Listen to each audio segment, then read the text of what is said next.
विधानसभा चुनाव का बिगुल बज चुका है। एक तरफ जहां भारतीय जनता पार्टी विकास की बात करके इस बार फिर दोबारा चुनाव जीतने की बात कर रही है, तो वहीं समाजवादी पार्टी और राष्ट्रीय लोकदल की गठबंधन की सरकार इस बार चुनाव में जीत का दावा कर रही है। इस बारे में ज्यादा जानकारी के लिए हमारे साथ हैं कैंट के भावी उम्मीदवार सरदार परविंदर सिंह ईशू, जिनसे जानेंगे कि विधानसभा चुनाव में इस बार समाजवादी पार्टी की क्या तैयारी है। नमस्कार। देखिए, मैं आपसे आपके चैनल के माध्यम से सभी दर्शकों को बहुत बहुत बधाई देता हूं और आपके चैनल को भी बधाई देता हूं। अभी आपने एक बात कपिल जी मुझसे पूछी कि गठबंधन की सरकार बनने जा रही है। इसमें कोई दो राय वाली बात नहीं है कि गठबंधन की सरकार, जो अखिलेश जी की रैलियों में जिस तरीके का उत्साह देखा जा रहा है, क्योंकि किसान, नौजवान, मजदूर, महिलाएं, इस सरकार ने, योगी सरकार ने सिर्फ और सिर्फ लोगों का खराब करने का काम किया। चाहे वो व्यापारी वर्ग हो, हमारे नौजवान साथी हो, पढ़ने वाले, जो भी योजनाएं अखिलेश जी की थी उन सबको, कल्याणकारी जो योजनाएं थी उनको बंद करने का काम किया और प्रदेश को कम से कम 10 साल पीछे ले जाने का काम योगी सरकार ने किया।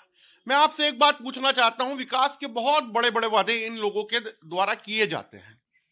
अगर आप अखिलेश जी के किए गए कामों का नाम बदल के 100 की जगह उसे आप 112 कर दोगे, या 1090 महिला जो हेल्पलाइन चलाई गई थी, या जो 100 नंबर डायल की गाड़ी चलाई गई थी, 18 लाख लैपटॉप दिए गए थे, 55 लाख औरतों को पेंशन दी गई थी, देश का आगरा से लेकर लखनऊ तक सबसे बड़ा एक्सप्रेसवे बनाया गया था, सारे ब्लड टेस्ट फ्री करे गए थे, मेडिकल कॉलेजेस बनवाए गए थे, तो मैं योगी जी से पूछना चाहता हूं कि आप अपने कोई दो काम हमें बता दो ना 5 साल के अंदर जो आपकी सरकार ने किए हो।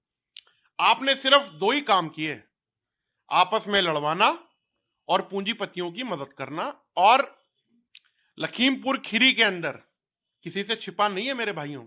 मैं आपके चैनल के माध्यम से कहना चाहता हूं कि जो किसान शांतिपूर्वक प्रोटेस्ट कर रहे थे, बताओ, गृह राज्य मंत्री के लड़के ने उनके ऊपर गाड़ी चला दी और आज कोर्ट ने भी माना कि यह साजिशन जो है, उनकी हत्या की गई, हत्या का केस चलेगा। और अमित शाह जी ने आज भी और मोदी जी ने उन्हें मंत्री बना रखा है। तो ये हत्यारी सरकार है। 700 किसान शहीद हो गए, लेकिन प्रधानमंत्री ने, किसी फिल्म स्टार का कुत्ता भी मर जाता है तो ट्वीट होता है, लेकिन 700 मेरे किसान भाई शहीद हो गए जो हमें अन्न देते हैं। अगर मां की कोख के बाद किसी का महत्व हमारे जीवन में होता है, जो सुबह सुबह उठ के हम निवाला देते हैं या खाते हैं, वो किसान हमें देता है। लेकिन वो किसान शहीद हो गए।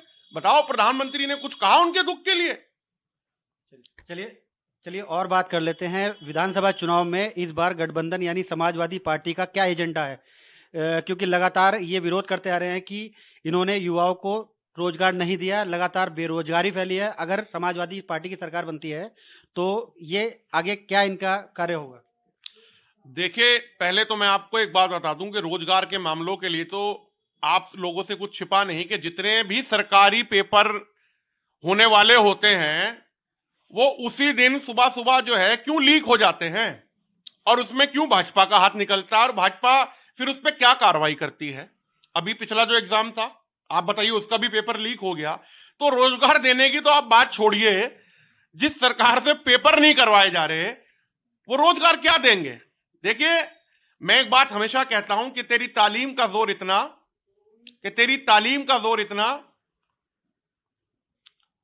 और तेरी नीयत क्योंकि सरकार की हमेशा से खराब रही है, सिर्फ अपना बखान करते हैं, झूठी झूठी बातें जो है सोशल मीडिया के माध्यम से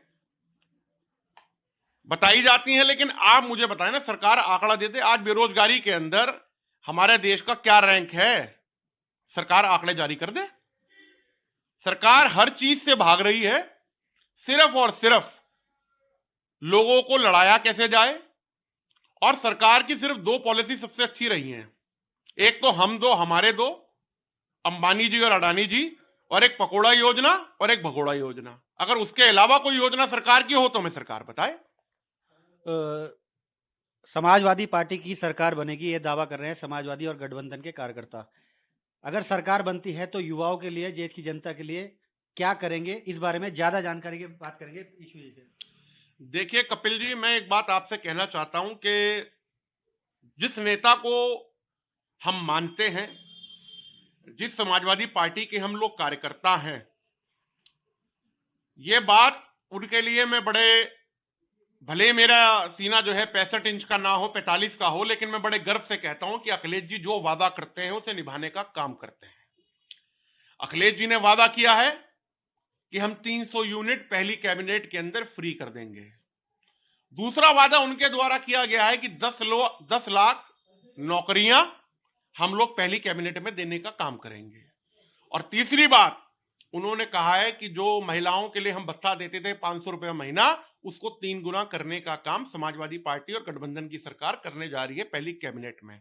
और मैं इतना अश्योर्ड होकर इसलिए बोल रहा हूं कि कार्यकर्ता होके भी मैं अश्योर्ड होकर बोल रहा हूं आपके चैनल के माध्यम से, आपके व्यूअर्स से, आपके दर्शकों से, कि समाजवादी लोग कभी झूठ नहीं बोलते, जो कहते हैं वो करते हैं। इसका सबसे बड़ा एग्जाम्पल है, देश के अंदर अगर कोई योजना थी 18 लाख लैपटॉप, 55 लाख महिलाओं को पेंशन, दवाई चाहे मुफ्त का मामला हो, ब्लड टेस्ट का मुफ्त का मामला हो, सिंचाई का मामला हो, किसानों के लिए भी जो बेहतर से बेहतर हम लोग कर सकते हैं। और एक वादा आदरणीय अखिलेश यादव जी ने किया है कि जो किसान शहीद हुए हैं उनके परिवारों को भी 25-25 लाख रुपए की मदद समाजवादी पार्टी और गठबंधन की सरकार करने जा रही है।